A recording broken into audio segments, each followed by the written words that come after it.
Good morning, happy Monday, and welcome to this video podcast once again on Back of the Net, where we dissect the 4-1 victory. Yes, 4-1 over Leicester City. It actually happened, of course, with Jeff Hayward. So, wow, what a win at the Vitality. And I've got one happy person alongside me today. Happy, stunned, absolutely flabbergasted, like you wouldn't believe after that.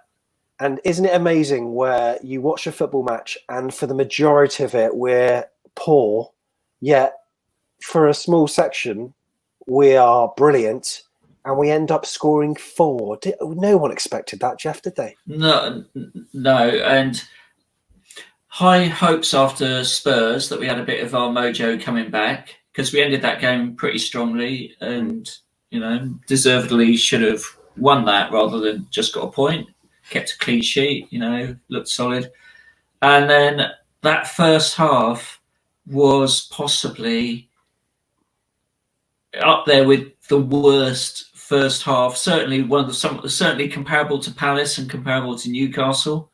I thought in terms of sloppiness, individual mistakes, bad luck, bad judgment. I mean, it was awful. We were playing so deep, we weren't getting out of our half, let alone threatening their goal at any point. And we lose a terrible, terrible, terrible goal.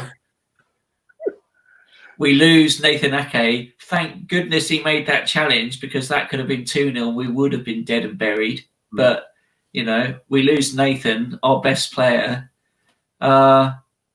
And then we end up winning the game 4-1. I don't get it. It was an archetypal game of two halves, wasn't it? But when the team sheets were announced at 6 p.m, you're looking at that thinking, okay, but no Josh King. Stanislas was rested, which I thought seemed quite an interesting decision. Danjuma starting. What do you think the thinking was behind not putting one of the best players in the previous match on the bench? I think he probably thought that Junior needed a rest and couldn't last the full 90. Maybe he was carrying a knock.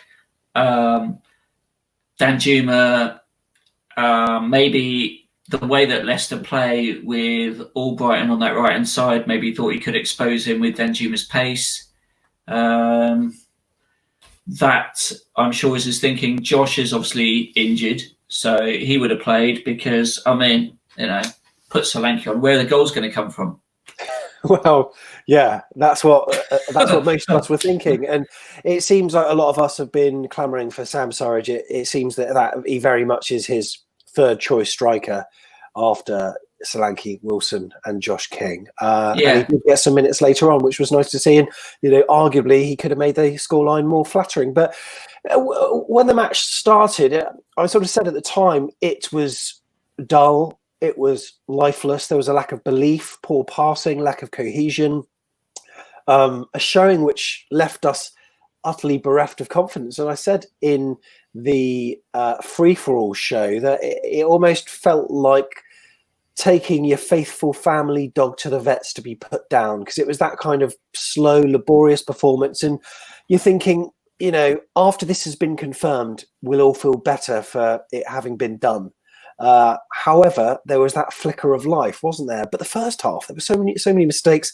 Even Lloyd Kelly, that's usually been dependable, was making sloppy mistakes. Of course, we'll probably comment on that when it comes to the goal. Also, Danjuma was suicide passes, and Dan Gosling, the usually dependable centre midfielder, not his best game, let's say.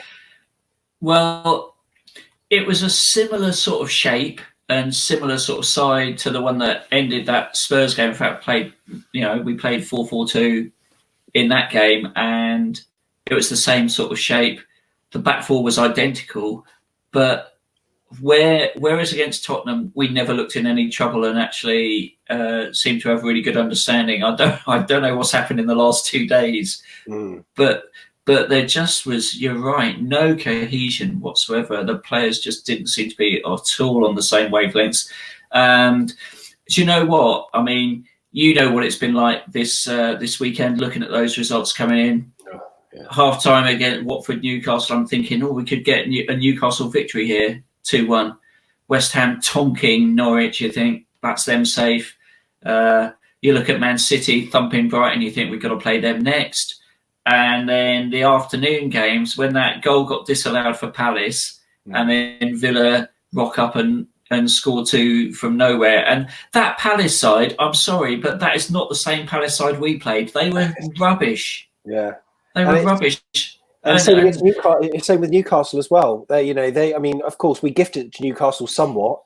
However, they certainly didn't seem like the same side that went to Vicarage Road either. They were not as bothered. And flipping Matt Ritchie, friend of the podcast, fouls him for the first penalty that Deeney scores. And you just think, I mean, I was coming into tonight's game thinking all the omens are we're going to get beaten tonight and that'll be it, because nothing has gone right for us this weekend in those results. And when they scored their first, that obviously just put a nail in your coffinous mood, didn't it? Because it was horrendous up to that point, and it was just almost a comedy of errors, you could say, and just the way it went in was so Bournemouth. Yeah, it was a matter of time. There were a number of misplaced passes. I mean, Rico passing to Lerma in our own penalty area was giving him a horrific pass. I mean, and the number of times that you thought they ought to have actually done better, but for some last-ditch defending, or just, they messed up. But the problem we've had in these games since the return from the lockdown has been playing far too safe. When the pass is on, we take an extra touch and suddenly that pass is gone. Yeah. And Gosling had about 3 or 4 touches where that pass was on out to the right-hand side. Play it, flipping play it. Loses the ball, compounded by the fact that he didn't track Iheanacho on that 1-2, so he gets a free sort of hit to across Ramsdale. And then what is Lloyd Kelly doing? Use your right foot. Yeah. It's almost like it's a Charlie Daniels situation where, he has got a right foot, but he just chooses at all times to play it on his left. And 1-0 down. And what do you do? Do you watch with the sound on or sound off in terms of the fan noises? I watch it with the sound on because it does sort of feel like there might be a crowd there, and it gives it a bit more atmosphere. Yeah, I've been watching with it off the last couple of games, and now that we got 4 points out of it, I don't know, everyone's doing their superstitions. Craig Beasley was on the free-for-all last night saying he's doing X, Y, Z, and other people are wearing certain items, and I'm probably going to be doing the same in terms of watching with the sound off. And I just wanted to hear that the players cared and heard Eddie hollering from the touchline, and it was so quiet. Really quiet, and it was funereal at times. So when the halftime whistle blew, I had my monologue almost planned out in my head, thought I was going to say it full time, thought I was going to tweet. And, the start of the second half, it didn't change that, but he did make some changes in terms of personnel, didn't he? The big difference, I thought, was in the 44th minute, where Solanke plays a nice touch off to Brooks, who hits that shot. Yeah. And you know what? There was a little bit of belief there, thinking, you know what? We can play a bit, and if we have a go, we might actually score. Half-time comes. Thankfully, he brings on Junior, and that was a fairly obvious change to make. And I thought Gosling was probably shot after, feeling that he'd gifted the goal and that just wasn't playing that well. So have a rest, bring on Billing. What I did think was interesting was he goes to a sort of back three, plays Stacey, left wing? Yeah. I mean, what? As you do. As you do. And then what that allowed him to do was, with Stanislas on the right-hand side, was just play Brooks in a floating role. Yeah. And that created so much more threat going forwards. And Brooks now's played 80 minutes. That's 80 minutes that he's played, which is good for him, and that hopefully bodes well for future matches as well. Man City coming up as well, and Steve Cook came in as well because Nathan Ake, of course, as you alluded to, his injury that he had, and then Steve Cook came in and he looked fairly assured at the back for most of that, I thought. He looked fairly solid. I thought the other thing that Leicester did for us was they took Iniesta off. And I don't know who that guy was that they brought on, but yeah, can we play it? Can we play him instead? He was terrible. So, however, that first, I thought we had to score in that first sort of 10, 15 minutes. You look at that Watford game yesterday, they scored, I think, 50, 53, 54 minutes. And you felt that chance that goes across goal and Callum just sort of doesn't expect it and doesn't even take a shot. When that goes, you think, yes, it's not going to happen for us tonight. Because if it's going to happen, that needed to be the chance. And there were a couple of times during the opening stages of the second half where I just thought we weren't looking amazingly sharp. And there was a ball that came into Dom Solanke who could have turned and got a shot away quicker than what he did. And, it was a key opportunity. Yeah, there was, and there were a few of those where it just looked like it wasn't going to happen. But lo and behold, we win a penalty out of nowhere. Out of nowhere. I mean, I was asking the TV the same question: why Solanke? Why? Yeah. I mean, I don't know if I was even watching. I think I was scratching my dog's ear at the time when Schmeichel gets that ball, and then suddenly Callum's fouled in the box. So what happened there?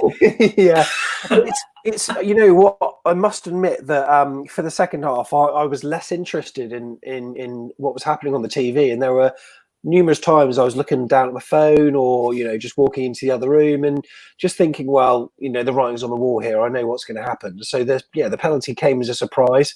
Stanislas stepped up.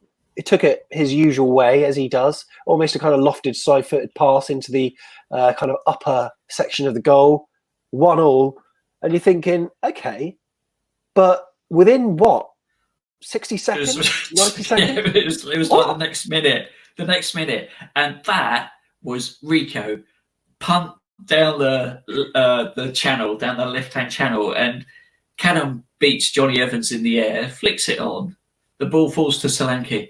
And you and I were both thinking, please don't shoot. Please don't shoot.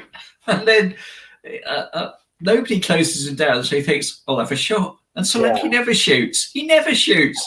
And it scored. And the way it squirmed over the line was so typical. It's one of them that, strikers that haven't scored in a while, they'll take any goal if it comes off their knee, their backside, the back of their head, whatever, it doesn't matter. And it was one of them that just edged into the corner of the net, and wow. It reminded me of Rico when he played that through ball to Callum Wilson against Everton. It wasn't exactly the same, but space just seemed to open up, and it was almost like the old Bournemouth, the way that we managed to open these teams up. And I haven't seen that in a long time. And then obviously Leicester went down to 10 men. And I don't know about you, but as soon as that goal went in, the players were celebrating and then they stopped. And it's almost that moment is taken away. Like, Hannah said, what the hell's happened here?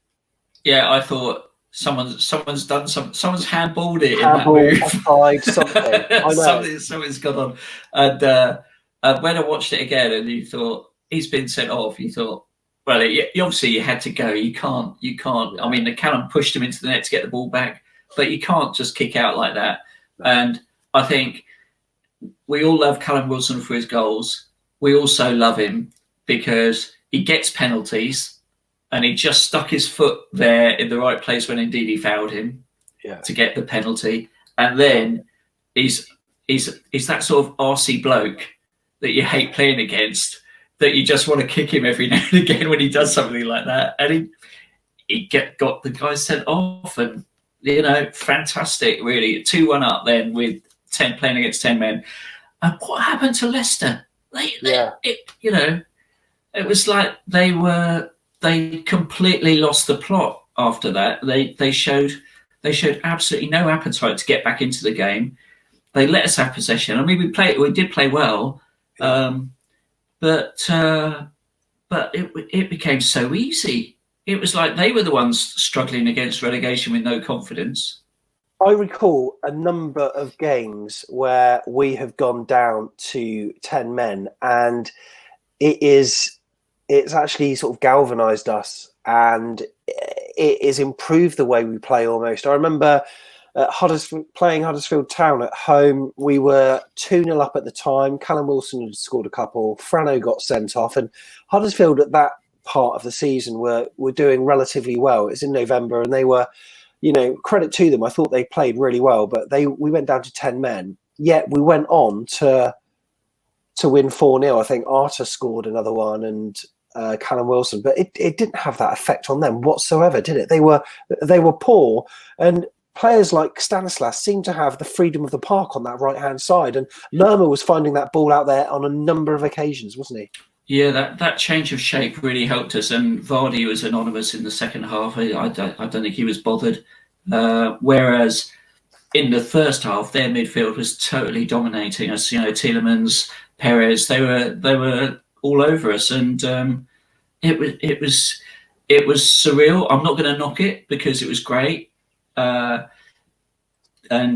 was it Lewis Cook played that pass out to Stanislas, didn't he, for the third goal? Which yes, it was. Yeah, he just cuts in on his left. You could see what he was going to do, and nice to see Johnny Evans backheel it into the net for us. I mean, it was a nice bit of luck, and in fact, that was the thing about that whole period, 10, 15 minutes, whatever it was. We had some luck. Yeah, and then Dom Solanke. What? Well, I mean, he's an England striker, isn't he? Obviously. Well, so at that stage, I can't really remember what happened. So talk us through it. Well, Fuchs gets the ball from the throw-in. I think he sees Bennett, the centre half, inside, and squares it. Now, I've criticised Solanke a lot for not closing down, not showing any energy, and zero anticipation normally. Well, he anticipated that pass. He was on it in a flash. And I believe Jamie Redknapp called it an Iniesta shuffle, where he basically shows him a quick left-right, takes it past Bennett, and then nutmegs Schmeichel. And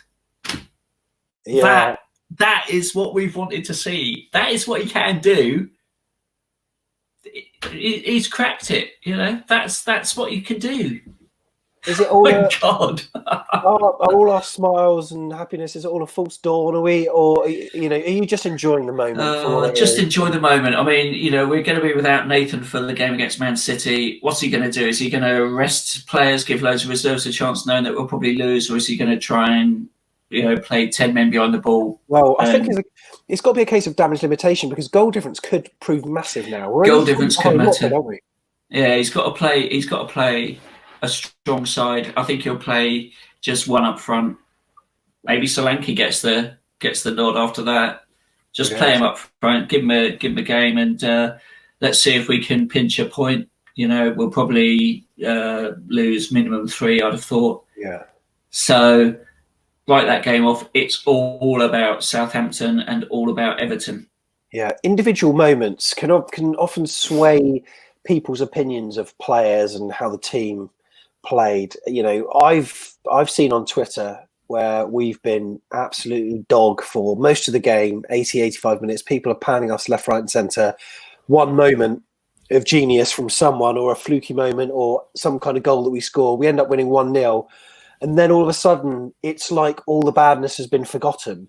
I'm sure that Eddie will be wanting to take the positives out of that, but I'm almost certain that first 60 minutes will not go unnoticed as well, because we were absolutely atrocious, weren't we? Yeah, and after the game, on his interview, he was pretty mellow and recognised that we were poor in that first half, and they said, what was the team talk? And his response was effectively, just go for it. We are in the last chance to lose. What have you got to lose? And the players responded. What is weird is that that was pretty much the same team that played against Tottenham. and yet it's a completely different performance, and that's what 2-3 days ago, and you just sort of scratch your head in that first half and think, hang on, that same team did really well, give or take one player, one or two players, and then suddenly they turn up in this game and they're rubbish. Billing comes on, he looks like a world beater again. So maybe one win and one very, very fortunate and unexpected win doesn't change anything. We've got to look forward though. We got 3 points where we didn't expect to get 3 points. Certainly after that first half, didn't expect to get any. We're still in there. Yeah, that gives confidence, I think. Okay, let's assume that for both sides, Man City's a write-off. Watford have got Man City, albeit at home. We're playing away at the Etihad. Our 2 matches that we've got then. We've got Saints at home, and we've got to play Everton away. They have to play West Ham away and Arsenal also away. In whose shoes would you rather be? I'd rather be in ours because I'll be very surprised after the way West Ham played against Norwich if Watford get anything against West Ham.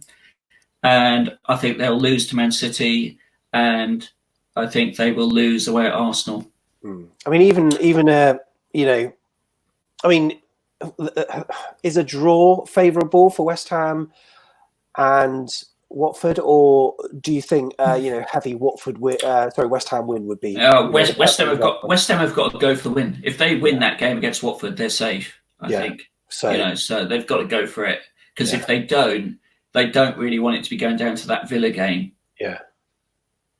So that could be very dicey. Yeah, it could be. So let's just assume then, if Watford were to lose at West Ham and then lose at Man City, which they probably will, they need to get 3 points, and we could get 6. That would put us level. So we're talking goal difference now. Is it a case of who loses against Man City the best? I think that is a factor. I think we're playing City, aren't we? Is it Wednesday night? Night this week. So it's mad. I was just texting a few people today saying isn't it bizarre that we have to play 2 matches before Watford even have to kick a ball, which is bizarre. They play on the Thursday night. Right. So we are playing Man City in the week where Man City actually have the FA Cup semi-final as well at the end of the week, don't they? Yeah, that's right. And I think obviously, Pep wants to win some silverware, because it's also going to be the announcement of what they're going to do on the Champions League places tomorrow. So chances are City won't have a Champions League place. What they're going to do, they're going to want to win the FA Cup. Yeah. Do they really want to go all guns blazing against us on Wednesday night in effectively a meaningless game for them? Well, maybe they will play a few kids. Maybe they will take it easy a bit. Maybe it will be a less difficult game. Whereas when it comes to the game when they play Watford, it will be the same team that rocked up and smashed Brighton 5-0 yesterday. Well, yeah, exactly. Well, exactly. You never know. And isn't it amazing what a win does? For Watford fans, I was saying on one of the videos yesterday about, I was listening to From the Rookery End, which is a Watford podcast, and I think they're a team that are comparable with us. Well, they certainly have been this season, but in terms of size or potential fan base size, they're very similar. They've had a similar journey through the Championship. They've been in the Premier League for as long as we have on this particular stretch, and their supporters were really upbeat, and they were obviously chuffed to bits and as good as saying that they were safe. But now I've got a feeling if we were to check the hashtag Watford FC and have a look, I think they'll be looking over their shoulder somewhat, won't they? Especially after what they saw in the last 25 minutes. Yeah, they'll be nervous after that. And but it's not going to be easy for us to get 2 wins. We might get a win and a draw, and that might be enough, if Watford don't get any points. So I'm just pleased that we've given ourselves a chance. It still feels, particularly after the games this weekend, that the Palace game and the Newcastle game were the ones that we really messed it up in. And you think if we'd have won both of those 6 points, we'd be the ones saying, well, we're in the driving seat. And that, I think, is still going to come back and bite us. In fact, I'd go even further back and say that when we got a 0-0 against Watford at Vicarage Lane Vicarage Road earlier this season, or when we drew 0-0 at home with Norwich, or when we lost 1-0 at Norwich, it's those sort of games where you think, just a bit more resilience, a bit more spark there, and then we'd have done it. But if the team knows better, they want to keep us going right to the last minute, don't they? So they want to make sure we're entertained, don't they, Sam? Yeah, no, that's right. So we'll touch on Man City on this segment as well, because all these matches are coming so thick and fast. The team news could obviously change. And, we know that Nathan Ake will not be included. Are there any other players that you would be bringing in for this one, or any formation changes? Because obviously they are an absolute powerhouse and showing some of their best form that they've shown this season. I'm not sure we've got too many defensive options. I saw Simpson was on the bench tonight, which is, something. But is he going to play a back five with Simpson in it? Doubt it. I think he'll probably play a back four, play 5 across the middle and 1 up front. And I think the 5 across the middle might even be Lerma, Billing, Gosling in the 3 sort of central positions. Maybe I don't know whether he'll play Brooks. He might rest Brooks, actually. Yeah, he might. I think he might do, and I wouldn't be surprised if Stanislas is utilised, because we've shown how defensively, very well he can play. He did well at Man United despite the scoreline, and also at Wolves. I think him and Smith sort of double teamed up on Traore quite well. So maybe he would be involved, and then it's just a case of maybe who then fills in on that right side. Would you put? Maybe what he might do, Sam, is play Adam Smith on the right midfield. He's done that a few times. Yeah. Because Smithy didn't look too injured up in the stand, so he might do that, and maybe Stanislas and Danjuma do a half each again. Yeah. It just shows how versatile, and we talk about having our best ever squad and how we seem to have just fluffed our lines on too many occasions this season. But having Jack Stacey on the left-hand side, it's almost like he played there all his life. And we've got some versatile players in there that can fill in like different positions when we need to. And Jack Stacey's a Premier League player. I think that to be in the position that we're in, based on the 25 minutes that I saw at the end, you kind of wonder, how on earth has it come to this? Yeah, I'm totally with you. The season has been a big disappointment, particularly after we started reasonably well and that Manchester United victory, and we're all looking up, and then suddenly it's decayed. And that December period where we played poorly and we got beaten badly in a number of games just really summed it up. I think we just it's been the blend of the players. They all look good on paper, but as a team, he's never found the right formula this season. Yeah, well, Man City ahead. Who knows how that will finish? Jeff, thank you very much for your thoughts once again. Cheers. Nice to be talking about a win for a change, eh? Certainly. Wow, for sure. I'm absolutely over the moon, and I'm sure you are too. So if you want to tell us what you think in the comments, then just do so. Give your player ratings if you want, but any thoughts, put them below, and what we'll do is we'll pin the best comment. There you go. Why not do that? And coming up, we've got our preview on the YouTube channel, so that'll be coming out. We've got another funnel forecast as well. Plus, we'll be back for the free-for-all too, Wednesday, straight after the game. Who knows how it's going to be? It could be positive, could be negative. But Jeff, brilliant to talk to you once again. And see you next time. See you next time. We're still there. We're not dead yet. We're not dead yet. Are the cherries? Not cherries.